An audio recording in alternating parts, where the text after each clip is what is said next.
Hello dear students, today I am going to continue chapter 9 of Organization of Commerce and Management, Standard 12 Commerce, session number 11 of Financial Market. In last session I completed the concept of Demat account. Also we discussed and I gave the information of that dematerialization and depository participant. लेकिन depository participant खोलने के लिए, deposit participant बनने के लिए वो कोई एक पर्टिकुलर सर्विस प्रोवाइडर है, वो रिप्रेजेंटेटिव है, राइट, कोई डिपोजिटरी का, और शायद वो एजेंट है, लेकिन उसके लिए हमें पहले डिपोजिटरी का कांटेक्ट करना पड़ेगा. तो क्या है ये depository? Let's see meaning and explanation of the depository. ये डिपोजिटरी में मीनिंग एंड एक्सप्लेनेशन देखते हैं. In India a company registered under companies act can perform work as depository. तो अगर आप एक रजिस्टर्ड कंपनी हो अंडर 2013 एक्ट, पहले 1956 था, तो you can start this type of the depository services because you are a depository. इसके लिए आपको एक पब्लिक कंपनी बनना पड़ेगा. तो registered under the companies act. Depository act came into force from अगस्त 1996. कल भी मैंने बोला था, दैट ये याद रखना, एग्जाम में आ सकता है 1 मार्क के लिए. व्हेन और which particular year or month is for the depository startup. So it was started and the work started or in force from August 1996. Depository have to obtain certificate of registration from SEBI before starting its operation. Whatever the functions are there or whatever the work is there, हम बाद में देखेंगे ये depository का क्या काम है. तो वो काम करने से पहले, ऑपरेशन स्टार्ट करने से पहले उन्होंने कोई भी प्रोसीजर बाकी नहीं रखनी है और उनको ये सब प्रोसीजर में से पास होना है और they have to take permission and certificate of the particular registration from SEBI. देखो हमने कंपनी में देखा था लास्ट ईयर 11 कॉमर्स में कि कोई कंपनी चालू करनी हो तो सर्टिफिकेट हमें रजिस्टर ऑफ कंपनी से लेना पड़ता है. यहाँ registration, certificate of registration SEBI से लेना पड़ता है. तो सिंपल थिंग है, डिपोजिटरी है, कंट्रोलिंग पावर उनके पास होगा. कई डिपोजिटरी पार्टिसिपेंट उनके अंडर में काम करेंगे. कई डिपोजिटरी ऐसी होगी जिनके एजेंट होंगे, कई डिपोजिटरी ऐसी होंगी जिसके रिप्रेजेंटेटिव्स होंगे. तो ये सबको सेबी से स्टार्टिंग के पहले, ऑपरेशन के शुरू से पहले रजिस्ट्रेशन करवाना पड़ेगा. इसमें डिपोजिटरी सब सर्विसेज होती है जो प्रोवाइड करती है डीपी को, दैट इज डिपोजिटरी पार्टिसिपेंट को. नाउ ये इसका इंट्रोडक्शन पार्ट है. Operation of depository is regulated by depository act and SEBI. तो ये जो अगस्त 1996 में ये फोर्स में आया था, है, तो उस एक्ट को, कंपनीज एक्ट से जो भी कंपनी एस्टेब्लिश्ड हुई है डिपोजिटरी पार्टिसिपेंट के तौर से, डीपी जो होती है वो डिपोजिटरी पार्टिसिपेंट्स के अंडर में काम करती है, वो भी कंपनी हो सकती है. लेकिन जो डिपोजिटरी है, राइट, वो रेगुलेटरी होती है डिपोजिटरी एक्ट से. और दूसरा है वो जो भी ऑपरेशन होंगे वो सेबी के अंडर में ही होगा. Demat account and dematerialisation are at center of the depository process. तो these are the some operations which are handled by the depository. तो याद रखो ये उनके फंक्शन है. It is eight the centre. इसको ही लगा के कोई भी डिपोजिटरी स्टार्ट हो सकती है. उनका काम है डिपोजिटरी का डीमेट अकाउंट एंड डीमटेरियलाइजेशन. तो डीमटेरियलाइजेशन अकाउंट ये खोलते हैं और जिनके भी शेयर्स है उनको डीमटेरियलाइज करते हैं. अगर नहीं है तो नए प्लस माइनस जो होते हैं उनकी देखरेख रखते हैं. तो they are the at the centre, both the works are at the centre of the depository process. तो उनका जो काम है ये है. Now the primary function of depository is to convert physical securities into electronic form. तो इनका जो काम है, ऊपर जो हमने देखा वो उनका बेसिक डिपोजिटरी प्रोसेस है, लेकिन इनका जो मेन काम है, राइट, वो डीमेट अकाउंट खुलवा के डीमटेरियलाइजेशन करना है. लेकिन प्राइमरी फंक्शन है convert physical securities into electronic form. तो जिनकी भी सिक्योरिटीज़ फिजिकल फॉर्म में है, अब तक तो सबकी हो चुकी होगी, नहीं है उनकी भी हो सकती है अभी भी. तो ये जो फिजिकल सिक्योरिटीज़ है उनको इलेक्ट्रॉनिक फॉर्म में कन्वर्ट करना है and also to preserve it into electronic form. तो उसको इलेक्ट्रॉनिक फॉर्म में लंबे समय तक प्रिजर्व में रखना है, उसको प्रिजर्वेशन करना है, उसको संभाल कर रखना है. That is the primary function, right, of the depository. About this to provide service related to the transaction of securities. तो जो भी ट्रांजेक्शन होते हैं सिक्योरिटीज़ के उसकी इन्फॉर्मेशन देनी है. For example if you will purchase and sale the shares you will get the information through the brokers. But जब आपके शेयर्स ये डिपोजिटरी से निकलेंगे और डिपोजिटरी में एंटर होंगे, राइट, उसका भी लंबा प्रोसेस होता है, पुल और डिपॉजिटरी, राइट, डीमेट में होते, उसमें से पूल में आते, पूल में से डीमेट में जाते। तो जब डीमेट में से शेयर्स निकलते हैं और डीमेट में जाते हैं, उस टाइम पे CDSL या NSDL आपको पर्सनली इन्फॉर्म करेगा, यानी आपके नंबर पर आएगा, आपके मेल पर आएगा, और through the brokers, through the depository participant. देखते हैं हम ये कैसे काम करते हैं। सो ये उनका प्राइमरी फंक्शन है, ये भी एक मार्क के लिए जरूरी है।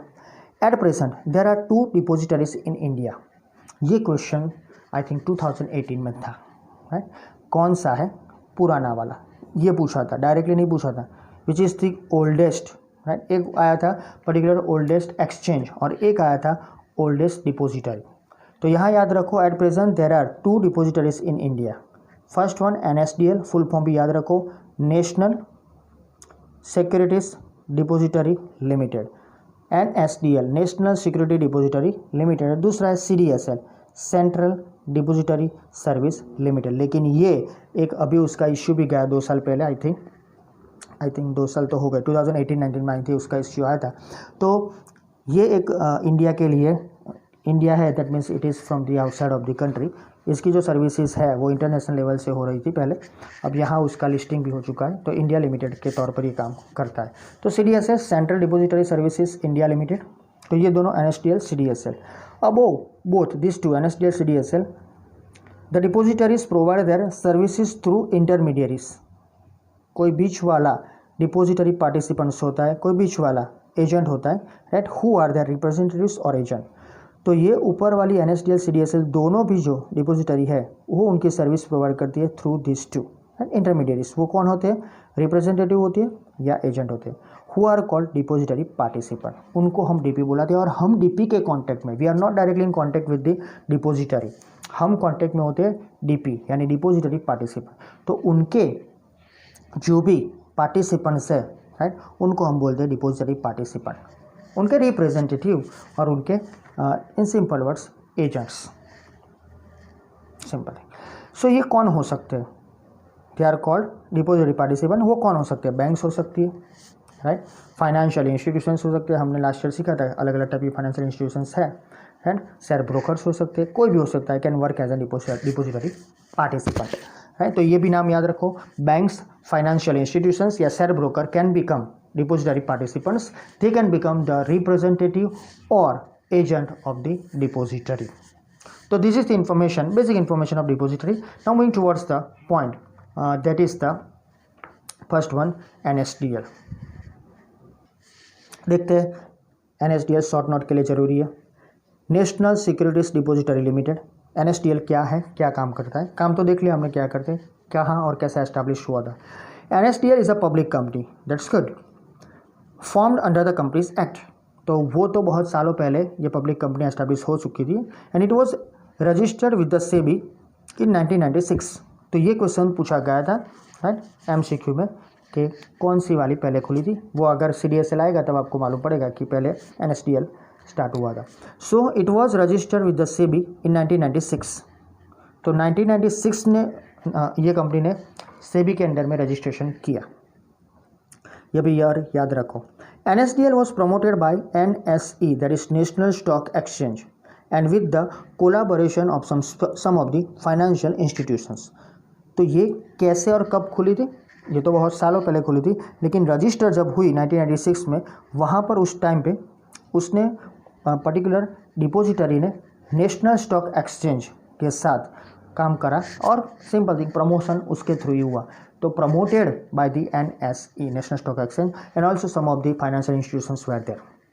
It is managed by board of directors as the NSDL। तो यहाँ पर BOD है, कंपनी है तो बोर्ड ऑफ डायरेक्टर्स तो होंगे ही होंगे। So board of directors are there as the NSDL is incorporated in the form of the public company under companies act. तो एज़ पर 1956-2013 ये कंपनी है, तो उसके बोर्ड ऑफ डायरेक्टर्स होंगे और प्रमोशन भी हुआ NSE के थ्रू। तो that is the well trusted company बोल सकते हैं उसको, वेल ट्रस्टेड डिपॉजिटरी भी बोल सकते हैं। It is managed by the board of directors. NSDL performs it's functions through DP। तो जो NSDL है डिपॉजिटरी है, तो उनका काम कैसे होगा, DP डिपॉजिटरी पार्टिसिपेंट से अपॉइंटेड बाय इट, उन्होंने जो भी अपॉइंट किए उनके लिस्ट में जो होंगे, जिन्होंने ये परमिशन ली होगी उनसे वही काम कर सकेंगे। Fees is charge from depository participant and not from the investors और कस्टमर्स। ये याद रखो, डिपॉजिटरी डायरेक्टली हमसे कोई भी पैसे नहीं लेती है, वो डीपी से पैसे लेती है, राइट। तो डिपॉजिटरीज, राइट, तो फीस चार्ज होती है डिपॉजिटरी पार्टिसिपेंट के ऊपर, ना ही हमारे ऊपर, राइट। लेकिन investor has not paid to any amount और expense directly to NSDL. Depository participants charges some fees from the customer और इन्वेस्टर्स, तो वो लोग हमसे लेते हैं डीपीस, है। डिपॉजिटरी डायरेक्ट हमसे कोई पैसे नहीं लेती है, डिपॉजिटरी पैसे लेती है, सर्विस जो भी प्रोवाइड करती है वो डीपीस है, डीपीस हमसे पैसे लेते हैं, एंड ये याद रखना। तो fees charge by the depository on DP and DPs are charge fees on us for the work. This institution provides, यानी एनएसडीएल प्रोवाइड करता है online service for dematerialisation. There is no need to visit the particular place, online आपका dematerialisation हो जाएगा, rematerialisation भी हो जाएगा। कई बार पॉसिबिलिटीज़ कि आपको रीमटेरियलाइजेशन करवाना पड़े एंड वापस उसको फिजिकल फॉर्म में कन्वर्ट करना हो तो, लेकिन अब इसकी कोई ज़रूरत नहीं रहती, लेकिन हो तो वो भी हो सकता है कई बार ऐसा सेटलमेंट करने के लिए। Electronic settlement of transactions, online जो भी काम होता है 9 से 3:30 के बीच, 9 से 4 के बीच, है, तो उसका जो भी पर्टिकुलर सेटलमेंट है ट्रांजेक्शन का, वो भी डिपॉजिटरी से होता है। Crediting right and bonus shares, right issues and bonus shares के बारे में आपने सुना होगा। अभी पर्टिकुलर टीसीएस का, बिफोर दैट वन टीसीएस का तो बाई बैक आ रहा है, लेकिन एक कंपनी का अभी थोड़े टाइम पहले ही राइट इश्यू आया था, यस टाटा स्टील, साल भर हो गया, तो उसका राइट इश्यू आया था। They are providing the services first, वो प्रेफरेंस देते हैं उसके एग्जिस्टिंग क्लाइंट्स को, दैट इज इन्वेस्टर्स को। राइट इश्यूज़ का मतलब होता है कंपनी को पैसों की ज़रूरत होती है और उनके जो भी बचे हुए शेयर होते हैं, राइट, वो फिर से निकालना चाहते हैं। डिटेल स्टडी आपके सिलेबस में है, लेकिन याद रखो राइट इश्यूज़ और bonus shares, right, also it is very important point. Bonus दिया जाता है कंपनी के थ्रू अपने शेयर के ऊपर, सो उसका क्रेडिट भी होता है आपके पर्टिकुलर डीमैट अकाउंट में। यानी कि आपके पास अगर 20 शेयर हो और कंपनी ने 5 पर एक बोनस दिया, राइट, तो आपके पास और 4 शेयर आएंगे, राइट, 5 पर एक बोनस दिया तो सिंपल थिंग है, आपके पास 20 से और 4 आएंगे तो आपके शेयर 24 हो जाएंगे, राइट। प्राइस घटेगा लेकिन शेयर भी बढ़ेगा, तो वो क्रेडिट हुआ कि नहीं उसकी जो भी प्रोसीजर है एनएसडीएल देखेगा।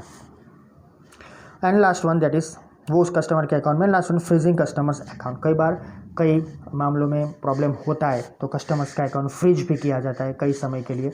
मैंने बोला था आपको कि watch the particular scam, right, web series देखो, उसमें ऐसा फ्रीजिंग भी हुआ था, कई सालों के लिए कस्टमर के ऐसे हो जाते क्योंकि उसमें कुछ ऐसा काम हुआ होता है जो नहीं होना चाहिए, तो कई बार उसको फ्रीज भी किया जाता है। So that is the NSDL, short note के लिए ज़रूरी है, याद भी रखना जरूरी है। तो यहाँ तक हम रखते हैं, नेक्स्ट सेशन में हम देखेंगे सीडीएसएल। Thank you.